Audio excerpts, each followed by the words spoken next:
Sa nakaraang Eid al-Adha dito sa Oman, may 5 days holiday ang lahat. O di ba, 5 days with family, ang saya.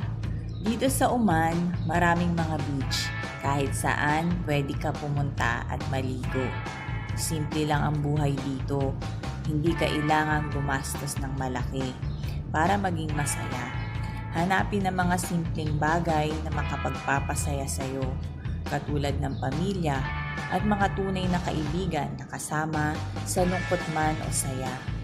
Huwag ka nang maghanap ng wala, maging kontento sa kung anong meron at magpasalamat sa Diyos dahil hindi lahat may pagpapala tulad ng biyayang tinatamasa mo ngayon. Ang 5 days holiday ay more than enough to spend with family and friends. Hindi lahat meron ito.